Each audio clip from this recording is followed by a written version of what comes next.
Question 32 देखिए। Draw the rough sketch of the curve y is equal to 20 cos 2x। हमारे पास जो curve है वो क्या है? द गिवन कर्व इज,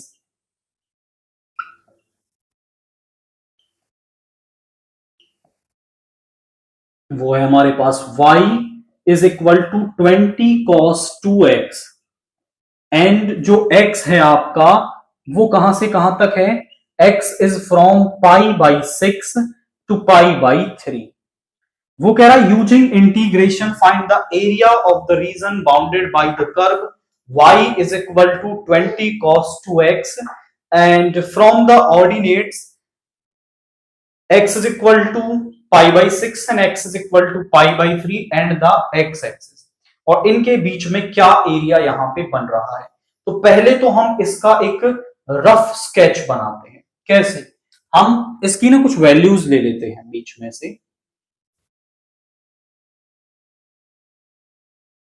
वैसे तो हम ये जानते हैं कि जो cos है वो उसका ग्राफ किस तरीके से बनता है। cos x का जो ग्राफ है वो क्या बनता है? यहाँ पे होता है 1 और इस तरीके से उसका ग्राफ चलता है। पीरियोडिक फंक्शन है ये आपका। अब cos 2x एंगल है तो ये हो सकता है थोड़ा बहुत आगे पीछे से शुरू हो तो इतना चेंज आएगा, बाकी ये पीरियोडिक ग्राफ ही आपका रहेगा। तो यहाँ पे हम यहाँ पे ले लेते हैं x की वैल्यू और यहाँ पे y की वैल्यू क्या आ रही है। जब हम x की वैल्यू ले रहे हैं पाई बाई 6, तो x की वैल्यू यहां पाई बाई 6 रख दो। Here it is 20 cos 2 into pi by 6, यानी ये हो गया पाई बाई 3 यानी 60, और cos 60 होता है 1 बाई 2 यानी ये आ गई 10, और इसके बीच में एक वैल्यू आएगी पाई बाई 4, वो ले लेते हैं 20 into cos 2 pi by 4, pi by 2 यानी cos 90। cos 90 इज 0, तो यहां पे आ जाएगा जब पाई बाई 4 ले रहे हो तो 0, और जब आप पाई बाई 3 इसको लोगे तो वैल्यू क्या आएगी? 20 इंटू cos 2 पाई बाई 3। आप इसे ऐसा लिख सकते हो cos pi plus pi by 3।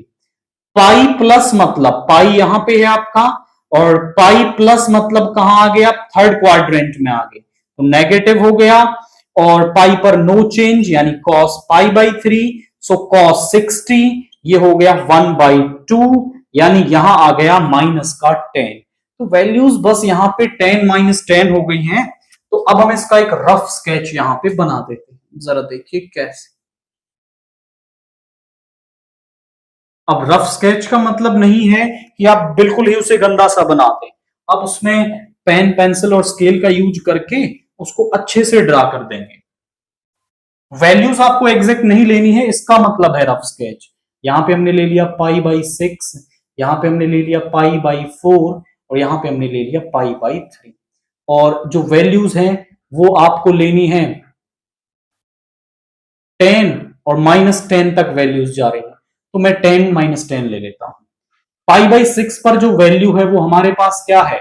That is plus का 10, पाई बाई 4 पर हो जाती है 0, और पाई बाई 3 पर है माइनस का 10। कॉस पीरियोडिक फंक्शन है, यानी देखो ग्राफ तो ऐसे ही चलेगा, तो यहां पे पाई बाई 4 पे 0 आ गया, उसके बाद इस तरीके से। अब ये तो बन गया इसका रफ स्केच। वो कह रहा है एरिया निकालना है। x is equal to pi by 6 एक लाइन होगी that is parallel to y axis, this is x is equal to pi by 6। x is equal to pi by 3 एक लाइन होगी पैरेलल टू y एक्सिस, तो इनके बीच में और x axis के बीच में एरिया बन रहा है ये एरिया हमें निकालना है। वो कह रहा है ऑर्डिनेट्स और curve x is equal to pi by 6 आप लाइन बनाओगे तो सीधी लाइन बन जाएगी पूरी, और पाई बाई 3 यहां पे, तो इस कर्व लाइन और x एक्सिस के बीच में एरिया ये और ये यहां पे बन रहा है, तो ये एरिया मुझे यहां पर आपका निकालना है। आप यहां समझें ये एरिया हम कैसे निकाल लेंगे। सो हम कहेंगे रिक्वायर्ड एरिया, वो कैसे मिलेगा जरा चेक करिए। हम जा रहे हैं pi by 6 to pi by 4, pi by 6 से पाई बाई 4 हम जा रहे हैं, और कर्व के नीचे का area y of curve dx, और जब हम pi by 4 to pi by 3 जा रहे हैं π/4 टू π/3। और जब आपका ना एरिया, हमने पढ़ा है कि जब फंक्शन नीचे बने तो हम ले लेते हैं मॉड्यूलस, क्योंकि अंदर से ना नेगेटिव वैल्यू आएगी और एरिया नेगेटिव नहीं हो सकता, हमें निकालना है उनका सम, तो हम उसका मॉड्यूलस पहले ही ले लेते हैं, y of curve dx, this is the modulus. अब यहां पे π/6 टू π/4, y ऑफ कर्व क्या है मेरे पास, दैट इज 20 cos 2x,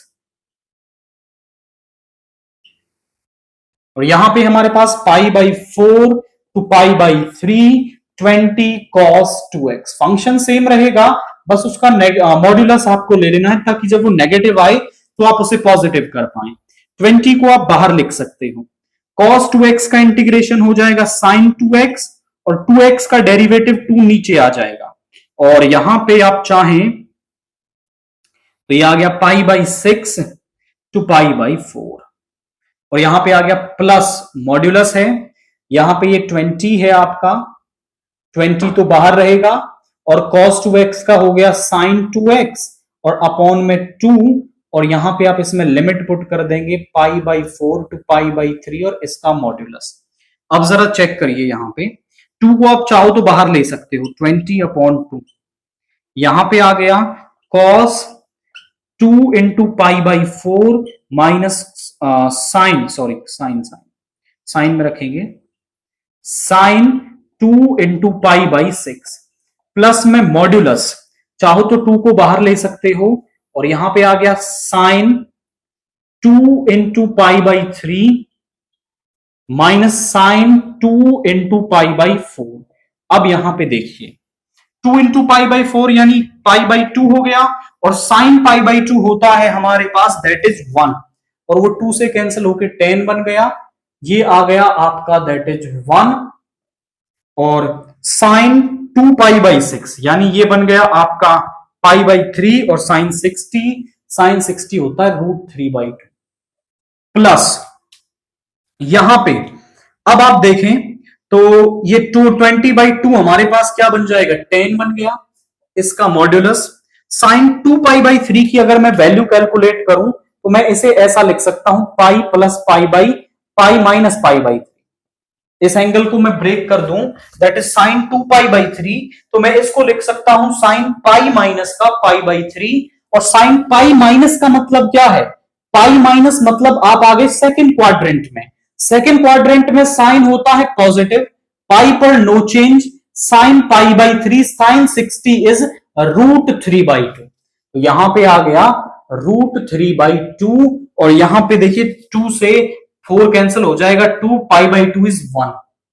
अब आप यहां चेक करो, √3 की वैल्यू होती है 1.732 अपॉन में 2, यानी ये 1 से छोटी वैल्यू हो गई, ये हो गया 1। अंदर से जब वैल्यू कैलकुलेट करोगे ना तो नेगेटिव आ जाएगी, उसके लिए आप क्या कर लो, यहां से माइनस कॉमन ले लो, तो यहां पे आ गया 10 इंटू 1 माइनस √3,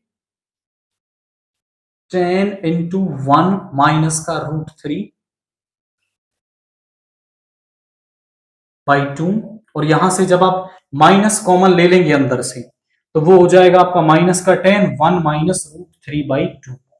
अब ये मॉड्यूलस इसको पॉजिटिव कर देगा और अंदर से पॉजिटिव वैल्यू ही आएगी, तो आप इसे लिख पाओगे 10 इंटू 1 माइनस का √3/2 प्लस का 10 इंटू 1 माइनस का √3/2, सेम वैल्यू है, 10 प्लस 10 हो जाएंगे 20, 20 इंटू 1 माइनस का √3/2 स्क्वायर यूनिट्स। तो ये जो एरिया हमारे पास बन रहा है ना, that is 20 into 1 minus √3/2 square units आ रहा है।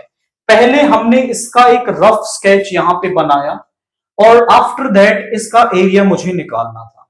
एरिया जो है वो 2 पार्ट्स के अंदर आ रहा है, जब area above the x axis है तो वो पॉजिटिव ही मिलेगा, लेकिन जब area below the x axis आता है तो हम उसका मॉड्यूलस ले लेते हैं, ताकि जो अंदर से नेगेटिव एरिया आ रहा है उसको हम पॉजिटिव कर पाए, और total addition of the area मुझे यहां पर मिल जाए।